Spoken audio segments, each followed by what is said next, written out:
आंखें चौड़ी हो गईं और वो बोल पड़ा, क्या मूर्ति सफाई। इस पर रोहित ने तुरंत दोनों को बीच में ही रोकते हुए कहा, अरे हम वो पुरातत्व विभाग से आए हैं और प्राचीन महत्व की मूर्तियों के रखरखाव और उन पर रिसर्च की जिम्मेदारी हमारे डिपार्टमेंट की है और हम वही करने आए हैं। ये सचिन मेरे साथ ही काम करता है, थोड़ा मस्खरा है, बिना सोचे समझे कुछ भी बोल जाता है। ये सुनकर उस आदमी ने मुस्कुराते हुए जवाब दिया, ओह अच्छा अच्छा, शहर से आए हैं आप लोग, बहुत अच्छी बात है। मैं इसी गांव में रहता हूँ और मंदिर का पुरोहित भी हूँ। अच्छा लगा आप लोगों से मिलकर। वैसे इतनी देर रात आप लोग यहाँ क्या कर रहे हैं? कहीं ठहरने का इंतजाम नहीं है तो आप लोग चाहें तो रात मेरे घर गुजार सकते हैं, सुबह होते ही अपना काम शुरू कर दीजिएगा। रोहित और सचिन झिझकते हुए पुरोहित की बात मानकर उनके पीछे पीछे घर की ओर चल दिए। कुछ ही देर बाद वो लोग पुरोहित जी के घर पहुंच गए। वहां रोहित ने थोड़ा सोचते हुए पुरोहित से पूछा, अच्छा पुरोहित जी, एक बात बताइए, बाकी सब तो ठीक है पर रात के 2 बजे हमें गांव के बाहर एक बारात दिखी जो बहुत ही अजीब थी। ऐसा लग रहा था कि बारात नहीं हो बल्कि मातम हो। इसे सुनते ही पुरोहित जी के चेहरे पर एक खामोशी उतर आई और उन्होंने धीरे से कहा, तुम शहरी हो, तुम्हारा यकीन करना मुश्किल होगा। हमारे गांव में एक चुड़ैल का वास है जिसका नाम है मंडोलिका, और हर पूर्णिमा की रात हमें इस गांव से एक मर्द को उस हवेली में मंडोलिका के पास भेजना होता है ताकि वो उस मर्द के साथ सुहाग रात मनाकर अपनी भूख मिटा सके। ये बोलते हुए पुरोहित जी के चेहरे पर जहां गुस्सा उतर आया था, वहीं ये सुनकर रोहित को हंसी आ गई और वो बोल पड़ा, कौन सी सदी की बात कर रहे हैं आप पुरोहित जी? ये क्या मंडोलिका भूत चुड़ैल की बातें कर रहे हैं आप? मैं नहीं मानता इन सब बातों को। रोहित उठकर वहां से जाने ही वाला था कि पुरोहित जी बोल पड़े, हंसो मत रोहित, कल सुबह अपनी आंखों से देख लेना। सूरज जिसकी बारात निकली थी ना, कल उसकी लाश उस हवेली के बाहर आएगी। रोहित जो सो जाने के लिए उठा ही था, वो अचानक रुक गया और बोल पड़ा, क्या है मंडोलिका की कहानी? इस पर परेशान होते हुए पुरोहित जी ने रोहित को अपने पास बिठाते हुए कहा, सालों पहले की बात है रोहित। मंडोलिका के कहर से गांव के मर्दों को आजाद करने के लिए एक तांत्रिक ने हमारी मदद की थी। उन्होंने ही उस चुड़ैल को हवेली के अंदर अपनी तंत्र विद्या से बांधा था ताकि वो गांव में ना घूम सके।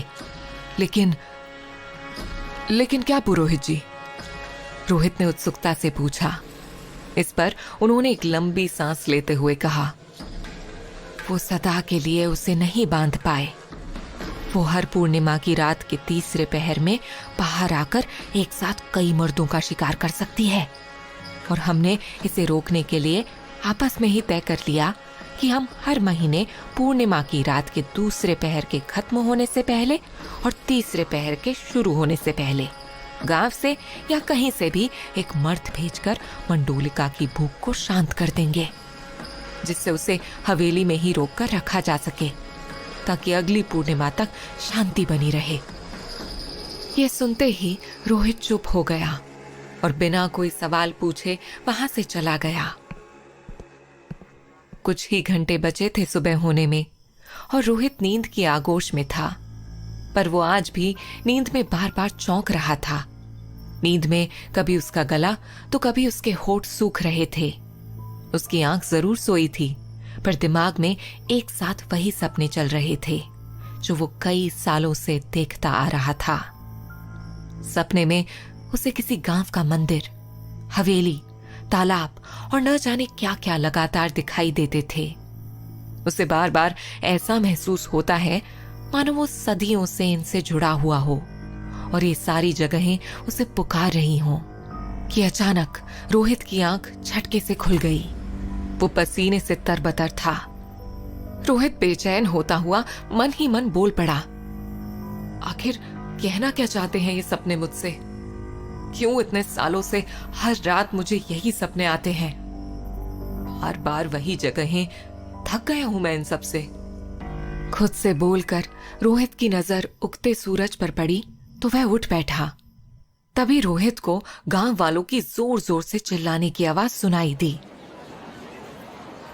उसने बाहर आकर देखा तो भीड़ इकट्ठी थी और उनमें से एक आदमी कह रहा था, जल्दी चलो, सुबह हो गई। नदी पार नहीं जाना है क्या तुम लोगों को? सब तेजी से अपने अपने घरों से निकलकर चौराहे पर जमा हो गए और तेजी से हवेली के पीछे बहती नदी के उस पार जाने लगे।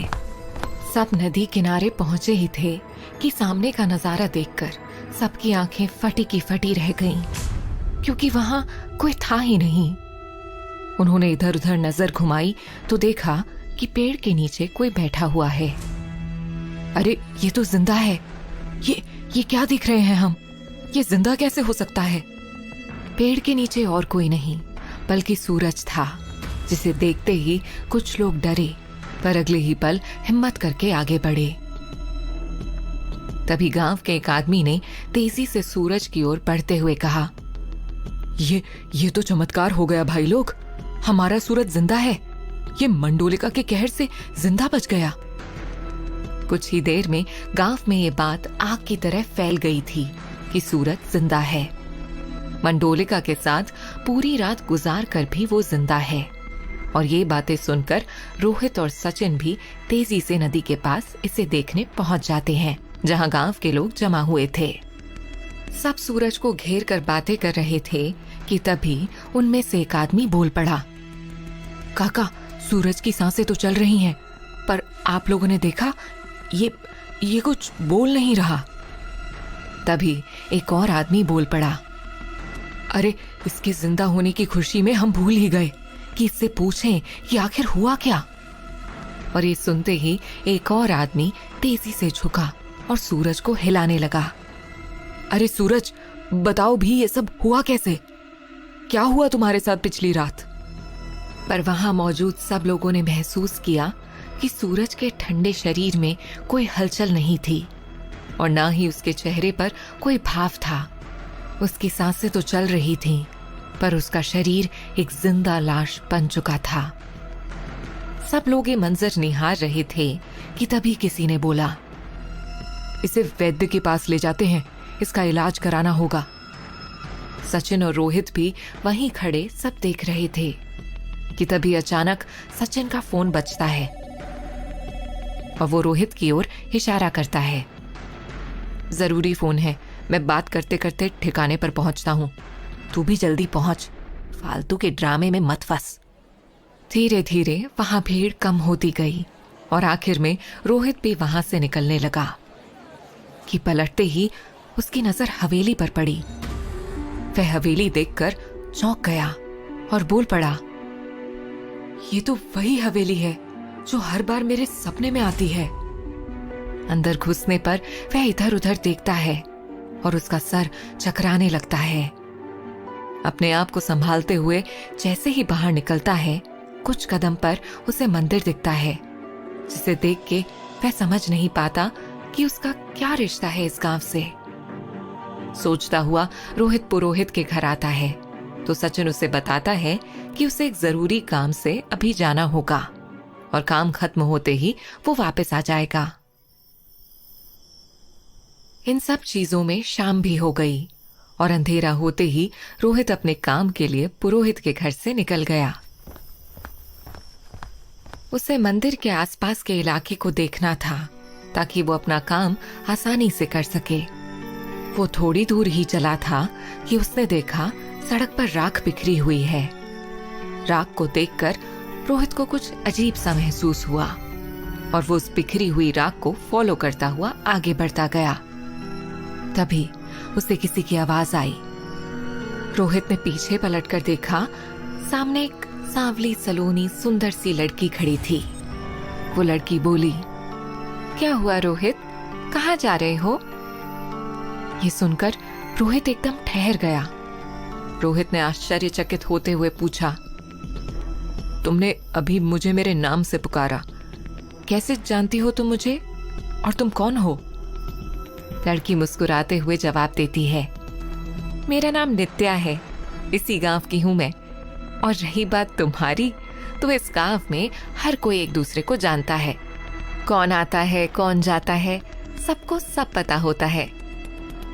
रोहित नित्या के होठों से निकले एक एक शब्द को ध्यान से सुन रहा था और साथ ही मुस्कुरा भी रहा था, क्योंकि नित्या के व्यक्तित्व में कुछ था जो रोहित महसूस कर बार बार सुनना और देखना चाह रहा था। नित्या से कुछ और पूछने को था नहीं, इसलिए रोहित ने बातों को मोड़ते हुए कहा, वैसे तुम्हारे गांव में सब पागल ही हैं क्या? आखिर चल क्या रहा है यहाँ? मंडोलिका को तो सब जानते हैं, मगर कोई असली कारण नहीं जानता उसके यहाँ होने का। कब कैसे वह यहाँ आई, ये जवाब किसी के पास नहीं है। क्या है इस मंडोलिका की असली कहानी? ये सुनते ही नित्या उसके थोड़ा करीब आ जाती है और बोल पड़ती है, मुझे पता है मंडोलिका की सच्चाई, सुनना चाहोगे? और ये बोलकर वो आगे बढ़ जाती है। रोहित, जिसे अब सच में जानना था कि आखिर क्या है मंडोलिका की कहानी, रोहित धीरे धीरे नित्या के पीछे चलने लगता है कि तभी रोहित की नजर शमशान घाट पर पड़ती है। वहां किसी की चिता धू धू कर चल रही थी। रोहित जैसे ही थोड़ा आगे बढ़ता है, उसे उस चिता पर किसी की आकृति नजर आती है। उसे देखते ही रोहित की आंखें फटी की फटी रह जाती हैं, क्योंकि चिता पर बैठी हुई वो लड़की जैसी प्रतीत हुई। हैरानी की बात ये थी कि वो लड़की भयंकर आग के बीच भी ना चीख रही थी, ना चिल्ला रही थी। ये देख रोहित घबराया हुआ जलती चिता पर बैठी लड़की को बचाने जैसे ही दौड़ता है, अचानक वो लड़की और जलती हुई चिता दोनों गायब हो चुके होते हैं। हैरान रोहित जैसे ही पलट के नित्या को देखता है, नित्या भी वहां से गायब हो चुकी होती है। आखिर क्या था जलती चिता और उस पर बैठी लड़की का राज, और कहां गायब हो गई नित्या? क्या है मंडोलिका की कहानी?